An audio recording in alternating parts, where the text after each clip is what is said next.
Hello, welcome back to our psychological health talks.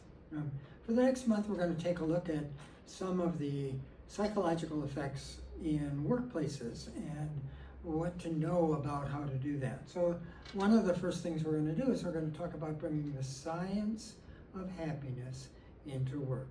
So work is one of the places that we spend the majority of our adult lives. If we're working full time, that's a minimum of 40 hours per week. During the time that we're scheduled to work, that means that travel back and forth to work and time at work typically is more than half of our waking hours. So it becomes an important element. Now, what we're going to look at today, I'm going to go through more slides than usual, and we're going to go through them rather rapidly, especially at the beginning, because this was originally a 90-minute talk, and I'm condensing it into a 30-minute time frame, but we're going to look at key factors that have to do with how we're going to be able to function at work. So we're going to look at a number of different things. We're going to look at a survey. A survey actually comes from 2021, and I'll explain a little why we're using that particular one. We're going to look at positive psychology at work and some of the implications of that and some of the resources that might be available. So let's get started. So I'm going to take a look at a survey that was done by the American Psychological Association. Now, the American Psychological Association every year does a Stress in America survey. In 2021, they focused primarily the stress at work, and this was, of course, during the pandemic, so there was lots of stress going on, but the data that comes from it is still pretty true. Some cases a little worse than it was back in 2021. So we're going to take a look at that survey to kind of give us just an idea of where people were at that time and where the current status of the workplace is today. So we're going to start by looking at the questions that were on the survey about financial insecurity and what that meant. So I worry about not having enough money to pay for my living expenses. In 2021, in this American Psychological Association survey, 58% of Americans said even though they were working, they worried that they would not have enough to pay for living expenses. Because of inflation, because of the fact that wages have been steady or slowly rising since then, this might actually be an underestimate of how many people feel about it today. Second question, I am paid enough to save 3 months worth of expenses for an emergency. This is something that's often recommended for individuals when they're working, that you take the excess of the pay that you're getting and you put it in an account for emergencies. Clearly that's not possible for many people, and what we saw was that only 40% of those surveyed were able to actually accomplish this goal of having enough in reserve that if there was an emergency, they could survive for 3 months without a paycheck before they were in dire straits. I am unable to afford my or my family's health care costs. At the time that this was done, about 34% said they were unable to afford their medical insurance. We know that recently that is rising. There are less affordable options than there were in 2021, and so this is becoming more of a difficulty, more of a financial insecurity than it was before. So the next set of questions involved employee burnout. I feel emotionally drained from my work. So about 83% of respondents in 2021 said they feel emotionally drained from the work that they were doing. This number is going to be about the same as it was back then. Now, many people find themselves working very hard, putting an extraordinary amount of energy into it, and they feel drained.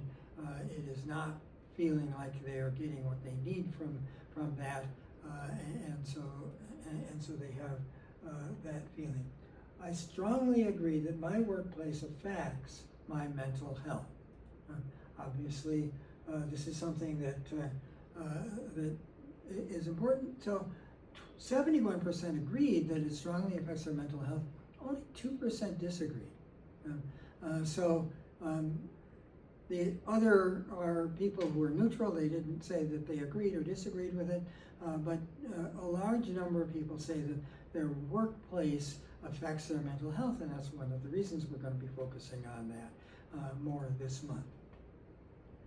What about supervisor support? So when you're thinking about your boss, my supervisor provides emotional support to help me manage my stress. About 41%, less than half, felt that their supervisors were giving them enough support to help them to manage. Most people in this survey felt that they were kind of on their own with that. It is the case that some supervisors are better than that, better on that than others. I can talk to my supervisor to change stressful things about work. Again, a little less than half were able to say that that was the case, that they felt like they could address those kinds of things with their supervisor to make some changes to alleviate unnecessary stress. About a little over half felt like that was not an option for them. I know what resources I can use if I feel like I need emotional support. This may not be the supervisor; it may be other structural elements of the workplace that can help you with that. And 60%, over half, said that they had some resources at least to help them. Not necessarily with their supervisor, not necessarily immediate help, but something that they could do that would be able to help them to manage their stress. We're going to talk about some of those in the remaining time that we have here today. So workplace stress and mental illness. My workplace affects my mental health. Again, 86% felt like the workplace at least had an impact. I'm assuming that most of those felt that the impact was relatively negative rather than positive, although this particular question doesn't distinguish between those two things. I feel distracted and find it difficult to concentrate because of my work environment. About 2/3 felt that the work environment was distracting or the stress was distracting. It is the case that when we are under significant amounts of stress, it is harder to focus, harder to pay attention, we're more easily distracted. I spend time looking for a new position. In 2021, about a little over half were considering looking for a new position. Today, with our current job numbers, in 2026, that's harder to do because the jobs are not readily available. The hiring is slower. It's harder for people to leave their jobs and find another job. They still may be looking. They still may be trying to find a new job, but finding a new job is more difficult right now than it was a few years ago. So. Let's take a look, first of all, at job satisfaction. And one of the things that we find is that with job satisfaction, there are confused research results. Sometimes job satisfaction seems to really make a difference in the outcomes for businesses. Sometimes some of the data suggests that when people are satisfied, it doesn't necessarily impact the bottom line. On rare occasions, it actually can. The businesses feel like having workers that are too satisfied might detract from their ability to get the most productivity out of their workforce. In general, though, in the long run, one of the things we notice is that if people are happier at work, if people are more satisfied with the jobs that they're doing, they're more likely in the long run to work harder, they're more likely to be more productive, they're more likely to contribute to the welfare of the business. The lower the wage, the less likely this is to be true, because job satisfaction for very low wage jobs tend to be jobs that are menial, factory assembly, things like that, and therefore in those situations oftentimes job satisfaction comes from the relationships with other workers, and sometimes those relationships can interfere with productivity. The higher the job complexity, the more job satisfaction matters in being able to feel like you are getting benefit from your work, and that the workplace is also benefiting from it. In terms of getting to a place where we can have more satisfaction in our jobs and a more healthy workplace, there are no shortcuts to getting any place that's worth going. So there's some work to be done in order to get there. By the way, this individual who's driving this car is me when I was about, I would guess, 5 years old or so. My father was a photographer and as a part-time work, and he snapped this picture of me, and so that's my first driving experience. I didn't actually drive the car, by the way. So one of the things we want to do is take a quick look at the brain research and what that says about whether or not we can be happy at work. And there's a few key factors that I want to cover as we get started. So the first thing is that we have research that suggests that the brain is split in two. So there's a left half of our brain, there's a right half of our brain. We've talked a little bit about this in previous psychological health talks, and we'll talk about it in the future, I'm sure.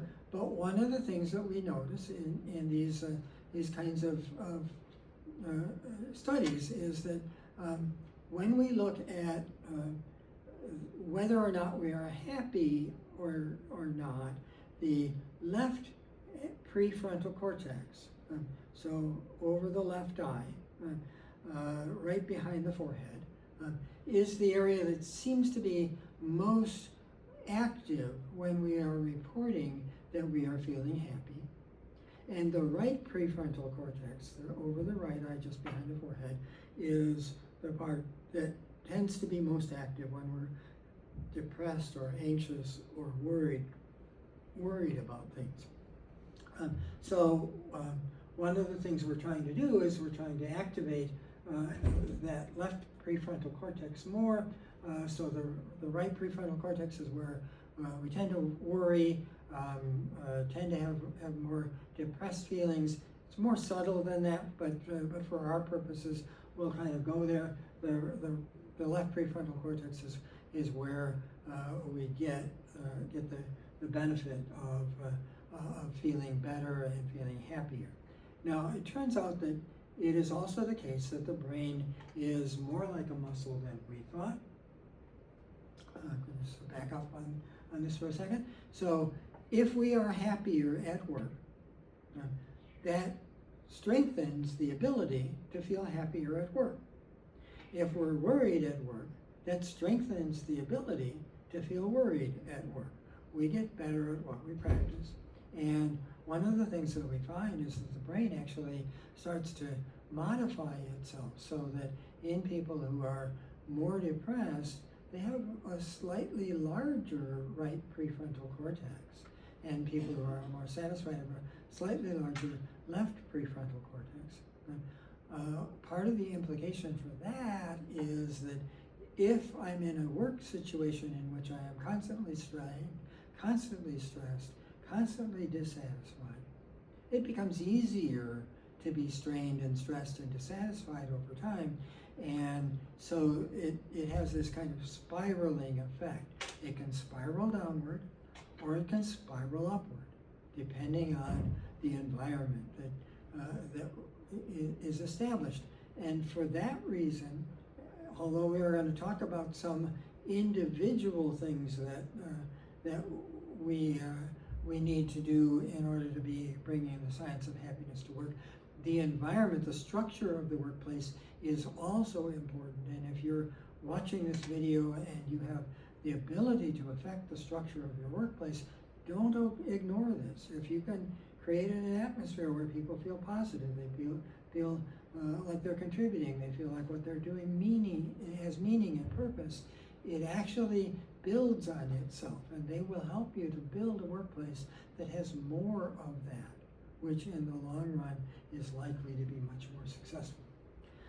So the other piece of the brain that we want to really pay attention to is something called a mirror neuron system. And what that means is that we have neurons in our brains that pay attention to the relational aspect of human interaction.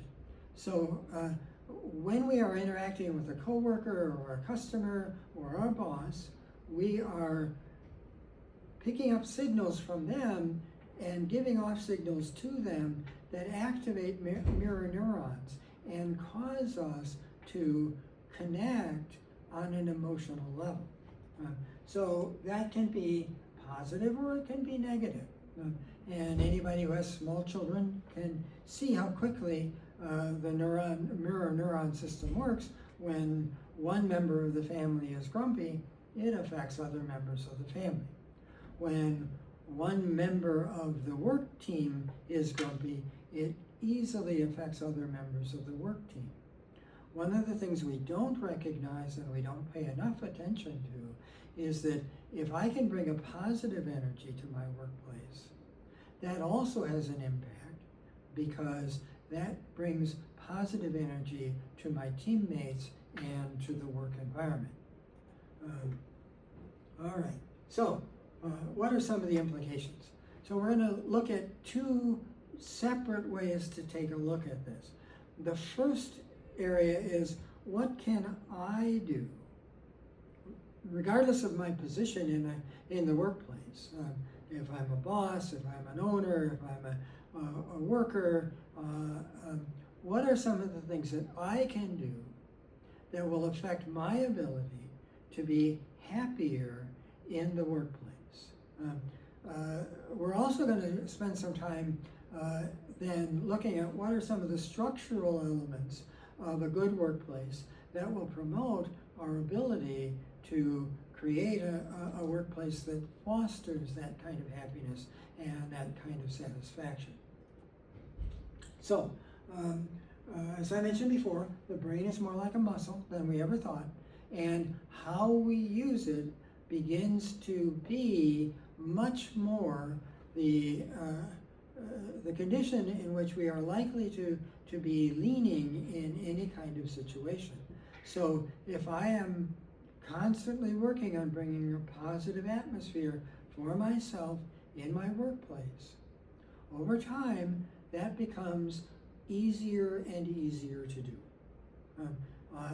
If I go to the gym and I start working out and I'm lifting weights and doing all of that, over time, what happens is that my muscles get stronger. And as my muscles get stronger, the same weight feels lighter than it did when I first started. And as I add more weight, my muscles continue to get stronger and it continues to grow. It turns out that the brain is very much like this, and we have studies that show that people who are more positive actually change the shape of their brain in such a way that it supports that positivity more. People who are more negative over time find it easier and easier to be negative. So one of the ways that we do this is by becoming more mindful in the workplace. Mindfulness sometimes it gets confused. Mindfulness is not about being relaxed or peaceful all the time. It's about being more aware. And having a higher level of awareness brings with it an important ability. So if I'm aware of what's going on in me and around me in my workplace, then I can choose the subtle adjustments that I need to make things better. If I'm less aware, then I am less able to make those adjustments. That's one of the reasons why substance abuse is such a problem, because substance abuse makes a person less aware. Hopefully that's not happening in the workplace, but even when it does, and it does sometimes, being less aware makes me less able to adjust and more a victim of the environment that I'm in rather than me having control in those situations. So developing the ability to be mindful is an important tool that I can use that will allow me over time to have a more and more satisfying workplace, because I'm able to make the adjustments that I need to make. If I just had a very stressful encounter with a customer, I can make the adjustment to say, okay, that was an encounter. The next customer that I'm interacting with isn't necessarily in the same place. I don't need to treat them the same way. I can come at it fresh. That's an example of an adjustment because I'm mindful. So we want to make sure that we're developing that skill. Now, meditation isn't the same thing as mindfulness, and I talked about that previously in my introduction to mindfulness talk on the Psychological Health Talks. Meditation is an opportunity to practice being aware. But the purpose of the practice is so that I can be aware in my daily life, so that as I'm going through my interaction with my coworkers, trying to get a work task accomplished, interacting with customers, I'm much more aware of who I am, where I am, and what's going on around me. A second thing is that there's a positive to negative ratio, and I talked a little bit about this in a previous talk too, but we have a negativity bias, meaning that we overvalue negative events. If I have a negative interaction with my boss, it lasts longer in my awareness than if I have a positive interaction with somebody. And that ratio is actually about 3 to 1, where if we can pay attention to 3 times as many positive interactions as negative interactions, it starts to balance out. So if my boss comes to me and is able to identify very specifically things I'm doing well, and they do that 3 times as often as they do a correction, what ends up happening is it's easier for me to listen to that correction without becoming overwhelmed by it, to be able to make the correction and continue to be able to recognize the things that I do really well. Some of that is paying attention, because one of the things that happens is that we become used to the positive things that are occurring. So if I'm interacting with a coworker and they're complimentary, and day after day they're complimentary, over time I just become used to it, and so it becomes harder for me to notice unless I choose to pay attention to it. So make sure you choose to pay attention to the positive interactions that you have at work. The third thing you can do is develop compassion. So we'll get into this in a future talk, but the quickest way to go from a sour mood to a happier mood is to pay attention to what I'm grateful for. So paying attention to noticing things that are going well in my life. The most effective way for the long run to have the deepest levels of happiness is found in the things that I do to help other people. We don't have to really look very far to recognize that. If you think about one of the things that you enjoy about being in love with somebody, some of it, a lot of it is that you're able to do things that make that person happy. And when you do that, you feel happier. It isn't that doing something for someone is a selfless act. It is that it helps them, and part of the effect of it helping them is that it also helps me. So developing that ability to be compassionate is a really critical piece in long-term happiness, and to bring that into our workplace. Where are the opportunities that I can actually help?